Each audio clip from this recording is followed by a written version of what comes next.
What's up, everyone? Welcome to the Let Me Explain show. I'm your host, Victor Mavidzenge. And today I'm going to be walking you through some of my artwork since I've gotten a couple of questions about the artwork. And I'm just going to run through a couple of pieces and give you my thinking behind it. And yeah, share the process where I can. All right, let's get into it. Okay, so this is the space. Let's start over here. So this is more like craft for me. It's not really art because this is more about technique and achieving an obvious effect. And I'm talking about this painting right here, which is of my two daughters. I really love this one. And why I wanted to paint it was because of this. I mean, look at that! Look at that laugh. I mean, it's just magical.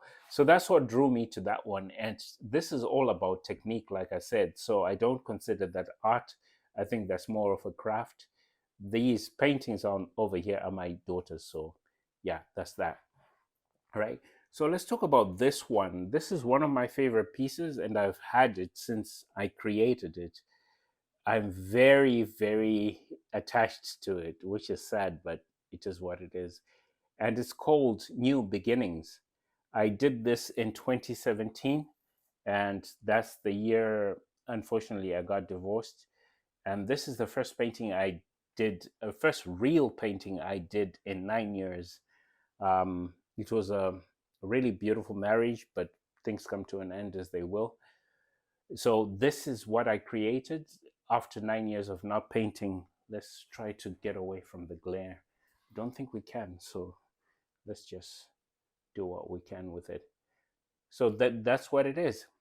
And when I look back at it, when I reviewed this painting, I see a lot of influence from Basquiat. If you look in this section over here, you can see Basquiat's crown. It wasn't intentional at all. And what I get from it, and I say I get from it because obviously different people get different things from paintings, it's the transition from dark to light. There is obviously a very dark section and a light section. And I also realized that I use a lot of circles coming through the painting and movement, like those lines which indicate movement, which symbolize movement. The beauty about art is that it's very direct. There's a direct link to the action and the impression. And by that I mean, if you're walking down the street and you see a scratch on the wall, you can actually tell whether it was done slowly or quickly. The line carries the speed of the line, the action within it. So that's all in the language of line and art. But yeah, that's the first painting I want to share with you. I'll share three more paintings, and then after that, we will call it a wrap. This is one of my other favorites, and this is a writer from Zimbabwe. His name was Dambudzo Marechera. Just and he's been dubbed the Invisible Writer. Why? Because he he transcended culture and color and all those how can I put it? All those frameworks from which we operate. Because when you read his work, some of his work you could not tell where he was from. He drew from everywhere and in a magical, incredible way.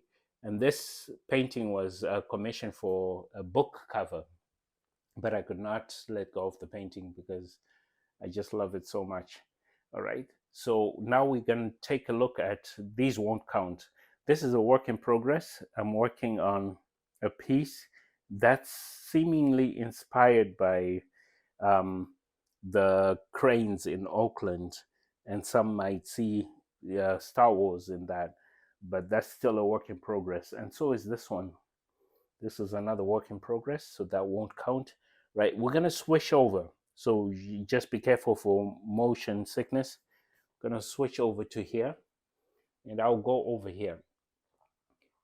I love this painting, and it's going to a dear friend of mine. This is called cultural interference. And with this one, what I did was pose myself a question: what happens when cultures interfere with each other? Then, with that question posed, what I then did is just got to painting without thinking of what the painting would be, without thinking about the elements, just painting what came to my feeling through my feelings and not think too much about it. And at the end of the day, it what it symbolizes for me is that there is beauty in cultural interference, but there's also torment, because elements of one culture will have to be for um, elements of the other culture. And when it comes to an individual level, we all go through it where we compromise, we sacrifice, we meet others halfway, but sometimes that halfway is not always halfway. Some people give more than others. And if it's not, balanced out along the way, then relationships suffer. So the conclusion I came to here was, it can be messy, but within that mess, you can create jewels and beauty out of it if there is compromise on both sides. If people are willing to truly meet each other halfway, so that's what that one's about. This one I'm still digesting, so we want to talk about that.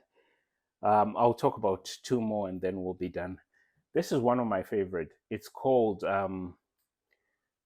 Beautiful Incompatible Worlds. I will repeat that. Beautiful Incompatible Worlds. And it's kind of like an echo or a follow up to cultural interference, too, which is that, yeah, just because we're different does not mean we're ugly to each other. We can be different and beautiful and recognize each other's beauty in our difference. And I just love this painting because it's got a soft touch to it and it's got a lot packed into it. The longer you look at it, the more you see. And I'll leave you to decide what you see in it. Feel free to pause the video and just sit with it. You know, a couple of elements will emerge from it. Um, if there's demand for it, I can share what I see in it, but I don't want to spoil it for people. So I'll leave it up to you to decide what you see in it. It's called Beautiful Incompatible Worlds. And the last one I'll talk about is Yoga Equals Union. I love this painting, and that's this one. Um, when I got into yoga and started learning about it, I was so taken in by the idea that yoga means union. We're all one, and this painting really speaks to me on that level because it's two people sharing the same space and creating another space, which is an almost like it looks like the top of a temple. I'm not from the east. I've never visited the east, but these elements creep out, come out in my work, and the rest of it I'll leave for you to enjoy and discover for yourself. But there's more in it, and what I'll say about this painting is, the longer you look at it, the more you see. All right, that's about it. I'm going to skip over and say my goodbyes. So I hope you enjoyed that mini tour in my little space. And if there's anything else you want to know about my work, please feel free to contact me through the comments below, or you can shoot me an email, whichever way. Just reach out. I'd love to hear your thoughts on this. That being said, have a beautiful day and see you in the next one.